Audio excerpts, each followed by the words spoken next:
Thomas Momé de VRMS. Pour faire suite à la présentation précédente, nous allons parler de la manipulation de données BIM avec FME et plus particulièrement du format IFC.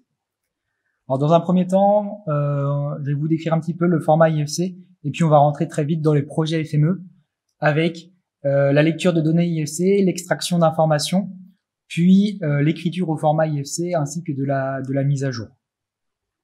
Alors, je vais pas revenir sur la présentation du BIM, parce qu'on a déjà eu un quart d'heure dessus. Je vais directement passer au format IFC, qui correspond à Industry Foundation Classes. Donc, c'est un format qui comprend environ 800 classes dans la version 4 du moins de l'IFC, des IFC. Et chaque classe va permettre de décrire des objets, des caractéristiques, ainsi que des relations entre plusieurs objets. Alors, on va parler d'OpenBIM, car c'est un format neutre qui va favoriser l'interopérabilité. Et quelle que soit la solution dans laquelle la maquette numérique est produite, elles ont toutes vocation à pouvoir exporter les données dans le format IFC. Et puis, c'est le standard d'échange international, ce qui n'est pas des moindres. Lecture de données IFC, juste avant de passer à FME, il faut bien comprendre comment les objets sont construits dans la maquette numérique 3D paramétrique. Donc ici, on a un exemple d'un objet qu'on a dessiné ou qu'on a importé dans notre maquette 3D. On va lui greffer un certain nombre d'informations. Pour commencer, on va lui donner une classification, c'est-à-dire à quoi cet objet correspond-il dans mon bâtiment. Est-ce que c'est une porte, un toit, un mur, etc. Ensuite, on va pouvoir lui attribuer des informations telles que la largeur ou la hauteur ici de ma porte d'entrée. Et enfin, on va pouvoir intégrer des caractéristiques techniques qui sont propres aux portes. Par exemple, l'isolation acoustique ou bien la résistance au feu. Donc, on va faire ce travail pour tous les objets de la maquette numérique afin de pouvoir faire des analyses derrière avec les qualifications, les attributs et les caractéristiques. En ouvrant un fichier IFC dans un éditeur de texte, donc on a un extrait sur l'écran, chaque objet de la maquette va correspondre à une ligne. Donc j'en sélectionne une ici, donc là 84 921, donc c'est l'objet, c'est l'identifiant de l'objet. Et derrière on a sa classe IFC Window, c'est-à-dire que d'après le standard, cet objet correspond à une fenêtre. Derrière, on va avoir l'ensemble de ses caractéristiques. On a également d'autres types d'objets, par exemple les points cartésiens. Donc ce sont des points de coordonnées x, y, z. On va également avoir d'autres types de géométrie plus complexes. Et ça va être fait de façon transparente pour l'utilisateur au moment où il va créer sa maquette numérique 3D. On va également trouver d'autres types de classes qui vont modéliser des relations entre plusieurs objets. Par exemple, si vous avez l'ouverture d'un mur et que vous voulez greffer une porte à l'intérieur, eh bien une classe va modéliser cette relation. Côté FME, on peut lire un fichier IFC suivant deux modes de représentation. Le premier est le mode hiérarchique, c'est-à-dire que vous avez un seul type d'entité côté FME qui va contenir l'ensemble des objets de la maquette, toutes les géométries, toutes les caractéristiques des éléments. On a également la possibilité de lire les données de façon relationnelle. Cette fois-ci, on va avoir un découpage avec autant de types d'entités que nous avons de classes dans notre fichier IFC. Concernant le mode hiérarchique avec tout à l'intérieur d'un même type d'entité, on va avoir une structure arborescente. C'est-à-dire que le projet va contenir un site, donc la localisation, qui va pouvoir contenir elle-même un ou plusieurs bâtiments qui vont être composés de plusieurs étages, les niveaux IFC Building Story, qui sont composés eux-mêmes de plusieurs pièces, et ainsi de suite. En mode physique, donc avec une capture d'écran de ce qu'on a dans FME Data Inspector, on va retrouver cette arborescence sous la forme de composés d'agrégats de géométrie. Alors ici, on va retrouver donc le terrain qui va contenir un ou plusieurs bâtiments IFC Building qui eux-mêmes sont composés de plusieurs niveaux IFC Building Story et ainsi de suite. Si on se positionne en lecture relationnelle cette fois-ci, on va perdre cette relation spatiale entre les différents objets. Pour rattacher une fenêtre à un mur, par exemple, on va être obligé d'utiliser des identifiants parents-enfants. Chaque objet de la maquette contient un identifiant unique ainsi que l'identifiant de son parent, ce qui va nous permettre dans FME, en utilisant des jointures, de pouvoir relier les différents objets. Donc ici, on relie le site au bâtiment, le bâtiment à l'étage à la pièce, etc. Donc en modélisation physique dans FME, pour un même jeu de données, donc j'ai fait une capture d'écran que vous voyez peut-être plus ou moins. La première correspond aux données attributaires des étages, IFC Building Story, et la seconde à la table attributaire du bâtiment, IFC Building. Donc on a plusieurs étages, par exemple le sous-sol, le rez-de-chaussée, le premier étage, qui ont leur propre identifiant, mais surtout qui ont un identifiant parent, IFC Parent ID. Il est identique pour ces différents étages, et on peut voir qu'il correspond à l'identifiant unique du bâtiment. Dans notre exemple, le bâtiment va contenir ces 4 étages. Dans les IFC, il y a également des propriétés qui sont spécifiques. C'est le cas des traits de géométrie et des ensembles de propriétés. Alors, malheureusement, on n'a pas des attributs dans la table attributaire classique, mais des choses un petit peu plus spécifiques. Alors, les traits de géométrie, c'est des informations qui vont être contenues à chaque niveau hiérarchique de votre fichier. Donc, on va voir ça ensemble ensuite. Et puis, les ensembles de propriétés, ça correspond à des groupes d'attributs qui sont communs à une classe spécifique. C'est-à-dire que vous avez des groupes d'attributs qui sont propres aux portes, des groupes d'attributs qui sont propres aux fenêtres, aux murs, etc. Un peu sur le même modèle que les blocs dans AutoCAD. Donc l'objectif va être de les définir une seule fois et d'y faire référence à plusieurs reprises dans le document. Alors, je reviens sur mes captures d'écran avec mes traits de géométrie. Donc ici, j'ai une géométrie qui correspond à mon bâtiment, IFC Building, et elle est composée de plusieurs traits de géométrie, donc ce sont les attributs rattachés à cet élément. Un autre exemple, avec l'étage IFC Building Story. Ici, on a 5 traits de géométrie, donc 5 attributs greffés pour cet élément. Concernant les ensembles de propriétés, donc les P7 pour Property Set, c'est un petit peu particulier. Ce sont des instances de géométrie nulle dans FME, mais qui sont rattachées à des géométries. Bon. Sans forcément rentrer trop dans le détail, on peut les visualiser ici avec le terme IFC Property Set. Donc c'est le nom de la géométrie qui contient un groupe de propriétés, donc assez quelque chose, correspondant à un objet en particulier. Et à l'intérieur, on a plusieurs traits de géométrie. Il y en a 4, dont l'un, par exemple, se nomme Renovation Status, qui a pour valeur existing, c'est-à-dire est-ce que cet objet existe déjà, est-ce qu'il est en projet, à démolir, etc. Extraction d'informations, donc on va passer à du FME un petit peu. L'objectif va être d'isoler des éléments d'un IFC. Donc on va partir d'un bâtiment et on pourrait imaginer extraire un étage en particulier ou bien isoler toutes nos fenêtres du bâtiment afin de faire nos analyses derrière.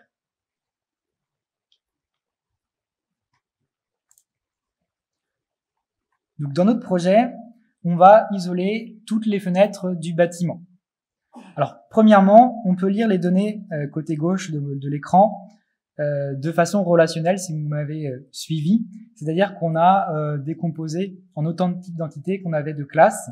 Et donc on se retrouve avec une classe correspondant aux fenêtres directement. Donc au niveau géométrique, on n'est pas trop mal. Par contre, lorsque vous allez souhaiter associer votre fenêtre à votre bâtiment, vous allez être un petit peu coincé parce qu'il faudra faire tout un tas de jointures pour retrouver l'information du bâtiment. C'est-à-dire relier la fenêtre au mur dans lequel elle est contenue, le mur à la pièce à l'étage, l'étage au bâtiment.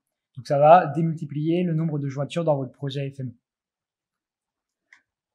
Côté droit, les données sont lues de façon hiérarchique avec un seul type d'entité nommé IFC Project qui contient l'ensemble des éléments de la maquette 3D. Alors on préférera utiliser ce mode de lecture pour des analyses un petit peu plus poussées si vous souhaitez récupérer l'information de la fenêtre et de son bâtiment par exemple.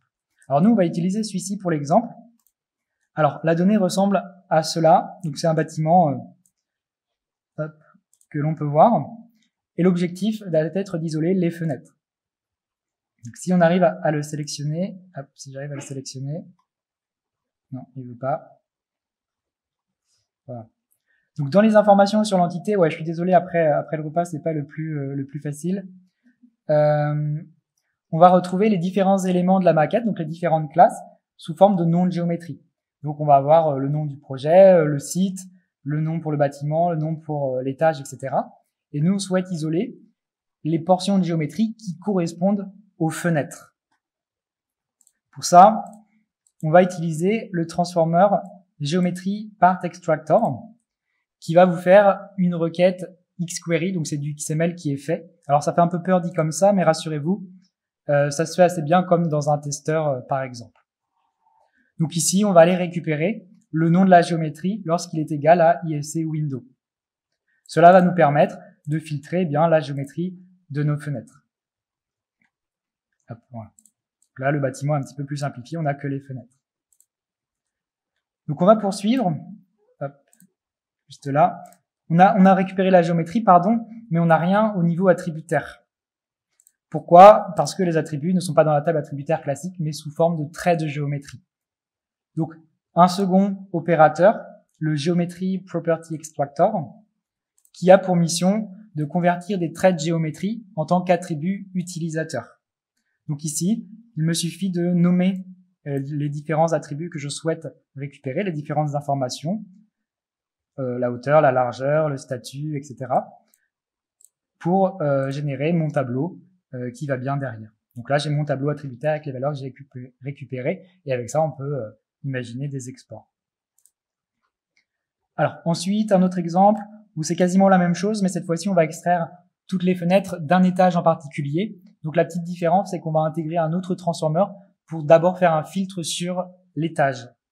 Donc à nouveau, un Geometry Part Extractor avec du xquery encore, et cette fois-ci, on va aller récupérer le rez-de-chaussée en particulier.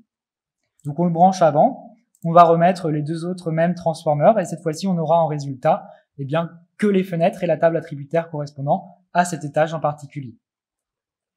Enfin, on peut imaginer une variante ici, c'est-à-dire associer l'information de l'étage pour chacune des fenêtres du bâtiment et ainsi effectuer des statistiques, le nombre de fenêtres par étage.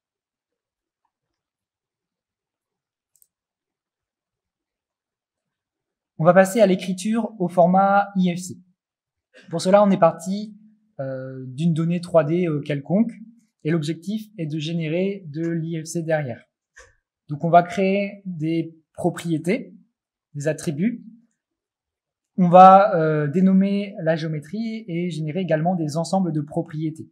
Alors, j'ai mis un petit lien sur le standard, on va pas forcément l'ouvrir maintenant, mais c'est fait en fonction du standard sur les IFC. C'est-à-dire qu'on peut taper notre classe et il y a des attributs qui sont proposés, ainsi que des groupes de propriétés.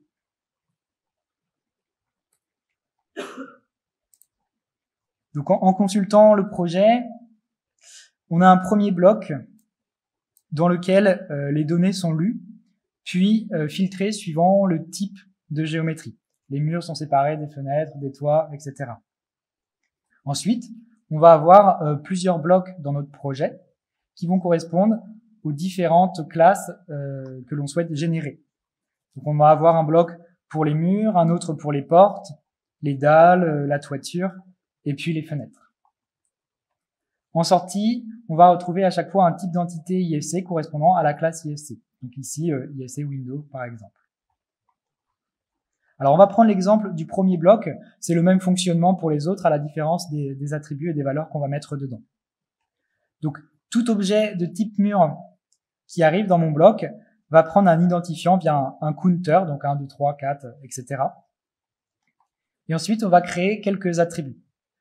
Donc, un attribut de creator est utilisé et deux champs sont générés, un correspondant au nom, name, et l'autre à la description. Donc, pour le nom, j'ai rentré mur-son numéro, donc on va voir mur 1, mur 2 et ainsi de suite. Et la description, je me suis pas trop foulé, j'ai tapé mur extérieur. Étant donné qu'on souhaite créer de l'IFC, on n'a pas d'attribut utilisateur. On est donc obligé de créer des traits de géométrie. Le Geometry Property Setter va être utilisé. Il va faire le contraire de ce qu'on faisait tout à l'heure, c'est-à-dire à partir d'attributs utilisateurs, les convertir en tant que traits de géométrie. Donc là, je retrouve mes deux attributs, description et le nom. Enfin, avec le même type de transformer, je vais nommer la géométrie body Et ça va me permettre de l'interpréter correctement pour l'écriture et pour pouvoir la retrouver dans d'autres applications derrière. En parallèle, on va générer un ensemble de propriétés, donc les property sets. Donc, on supprime la géométrie et avec un attribut de créateur, on va aller créer un groupe de propriétés. Dans notre exemple, c'est le pset wall common.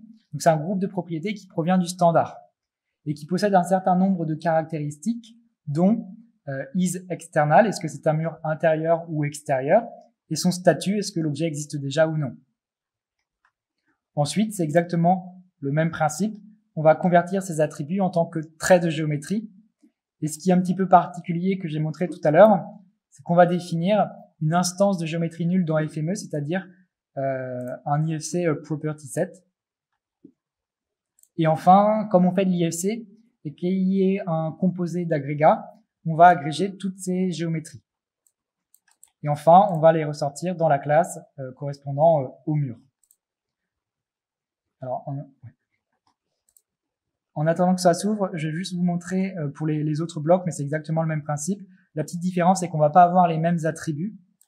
Ici, pour les portes, on va plutôt avoir par exemple une hauteur ou une largeur et un groupe de propriétés propres à la classe des portes. P7 door common. Donc, si on visualise le résultat, on devrait retrouver les différentes classes qui ont été générées, dont IFC Wall, sur laquelle on travaillait. Donc, si je clique sur un objet, alors, c'est toujours pas le plus sympa à lire, je suis bien d'accord. En tout cas, on va retrouver un composé d'agrégats, dont la classe correspond à IFC Wall, on le trouve ici, qui a plusieurs traits de géométrie, donc des attributs, il y en a 5, dont description et le nom, mur extérieur, mur 3 qu'on retrouve ici, ainsi que des identifiants qui sont créés de façon automatique. Et puis on va retrouver la géométrie, body, ainsi que les informations du groupe de propriétés que nous avons généré, avec pour nom le P7 wall common et ses attributs mur intérieur, mur extérieur et le statut.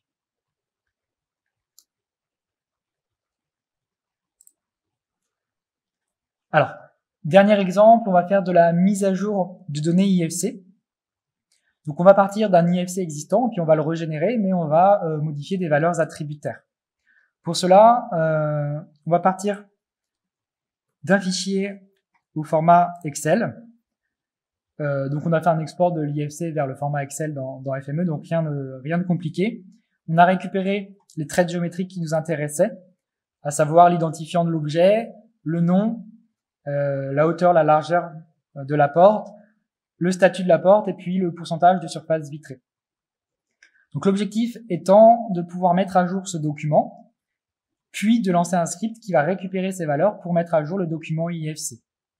Donc ici, on va essayer, donc je vais changer une valeur parce qu'il y a une fenêtre qui a été remplacée par une autre. Donc je vais taper, je sais pas, fenêtre FME, et puis elle va pas avoir par exemple le même pourcentage de surface vitrée. Hop. Et je vais sauvegarder le document. Donc on va retourner dans le projet de mise à jour, donc un dernier projet. Donc on passe d'un IFC côté gauche à un autre IFC côté droit. On va établir, alors je peux le lancer le temps que j'explique, une jointure pour récupérer les valeurs qui ont été intégrées dans le fichier Excel. Puis on va aller modifier les traits de géométrie. Alors il y a deux types de façons de faire, pardon. Pour les attributs classiques, donc avec un geometry property setter directement, et pour les groupes de propriétés, ben c'est quasiment la même chose. La petite différence est qu'il va falloir aller se positionner au bon niveau agrégé de géométrie. Alors c'est un petit peu complexe, hein, je suis bien d'accord. On devrait pouvoir retrouver nos données mises à jour dans FME Data Inspector. Donc si je me positionne sur la table correspondant aux fenêtres, je dois en avoir une dont le trait de géométrie name s'appelle maintenant fenêtre FME. Et puis on devrait également avoir un trait de géométrie pour le P7 Windows Common qui a pour pourcentage de surface vitrée 1,6. Donc là, on a pu mettre à jour des données. Alors, je vais m'arrêter par là pour les projets. Faut savoir que si ça vous intéresse, ils seront disponibles en téléchargement. Il ne faudra pas hésiter à revenir vers moi si vous souhaitez des informations. Donc je vais m'arrêter par ici. Je vous remercie de votre attention.